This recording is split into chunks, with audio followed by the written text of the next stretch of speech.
Hello, hello. Welcome to our next video for the study guide. We're going to get through maybe about 60 today, so let's see. Number 50 is who is Simón Bolívar? Remember the video, the Liberator of South America? He was the one who lived in South America and grew up angry with the Spanish because of the way they created these colonies. He was the Liberator, who was a nationalist for South America. He fought against the Spanish, and he led revolutions of local people in South America. Remember, he believed that the indigenous, the enslaved, those who had already lived in Spanish South America, that they deserved freedom and independence. And his liberation, or fighting against Spain, created the nations of Bolivia, named after Simón Bolívar, Colombia, Venezuela, Peru. People called him the George Washington of South America because of his founding father figure of South America. Now, Bolivar was a big nationalist, believing in creating a nation. There's a big difference between nationalism and patriotism. Patriotism is the love for one's nation and supporting it. So hanging a flag, supporting the nation through the military, maybe donating or serving for the nation is patriotism, right? Where nationalism is the belief that your nation is superior and you have an extreme love for the country, believing that your country is better than other countries. The Olympics, again, a place of nationalism where people compete and believe that their nations are superior to other countries. This is also in our isms unit, communism. It's the idea that a nation and everything in a nation is controlled by the government.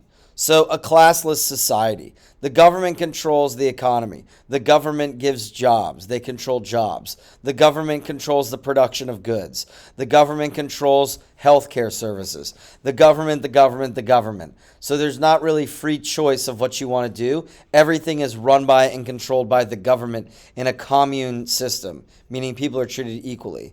And communism, actually, it transitions well into question 53, is that's what the Cold War was about. It was a 40-year period of tension between the United States and the Soviet Union. And it was very high because the Soviets were communist, the United States was capitalist, and the idea was that even though there was no actual fighting, there were many threats when the Soviet Union and the United States could have gone to war. Cuban Missile Crisis, the U-2 spy incident when the planes were shot down over the Soviet Union, the space race, getting Sputnik and getting a man on the moon, that was a part of the Cold War. And really, it was a big arms race, a nuclear race too, the developing of nuclear weapons. And even though there was never any real fighting, it was the cold relationship between the East and the West, the Soviets and the United States, East Berlin and West Berlin, that really made it a Cold War. And it ended in 1991 when the Soviet Union collapsed. 2 years before that, the Berlin Wall fell down. Now, funny we say that, what was the purpose of the Berlin Wall? Just after World War II, built by the East Germans, built by East Germany, we'll just do that. Hold on. There we go. Built by East Germany, the Soviet Union prevented Germans from leaving Soviet-controlled Germany to go to free or Western Germany. The wall eventually became a physical barrier between the free world and the non-free communist world. And all that brain drain leaving the Soviet Union, all the brilliant people, scholars and thinkers going from East Germany to West Germany. East Germany then built that wall to separate communism and capitalism. We go to World War II, we go back to World War I, and we have two technologies. Remember the invention of tanks, poisonous gases. The gases would suffocate and kill people. Mustard gas, chlorine gas. It's the first war where it was three-dimensional with the fighting of airplanes. So now no longer is war fought just at land and at sea. It is now fought by air. Machine guns, which just shoot automatically, and you pull the trigger and they just keep going. We saw massive landmine usage as well. So technology was a huge player in World War I. We shift gears a little bit, and we look at what the difference are between human rights and civil rights.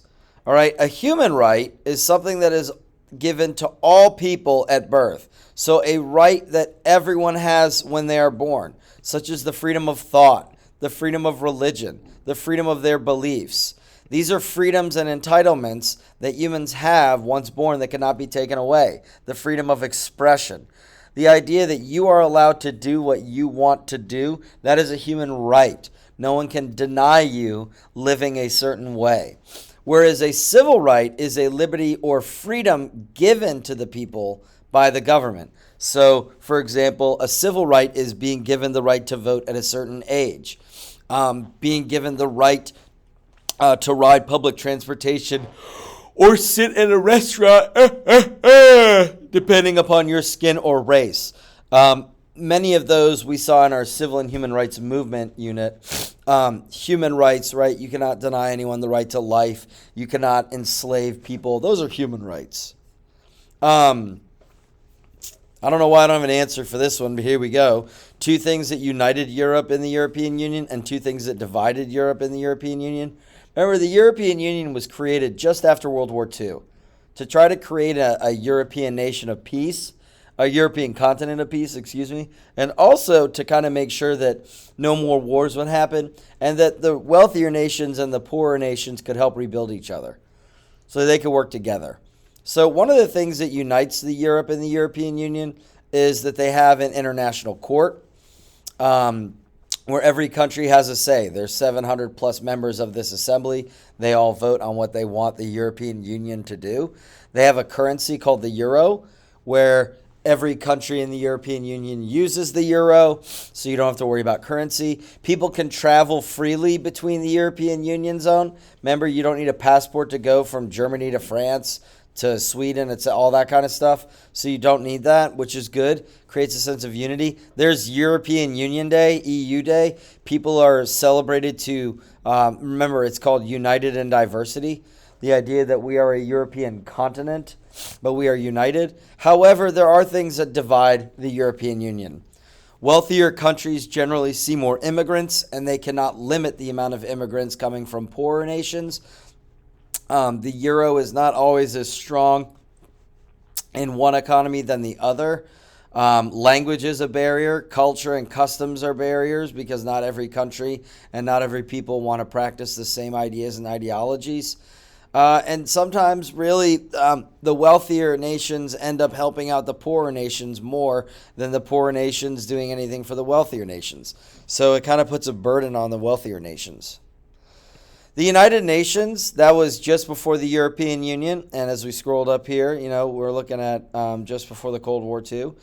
The purpose of the United Nations, that was created in 1945 as World War II was ending.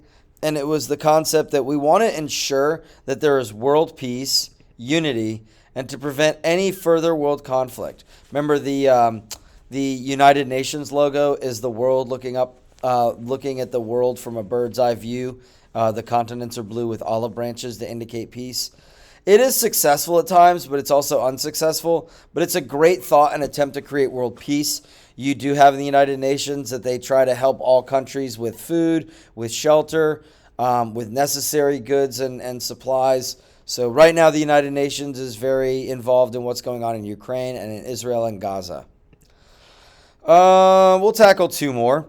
The Bastille. When we went on the 7th grade trip, we saw the key to the Bastille in George Washington's home.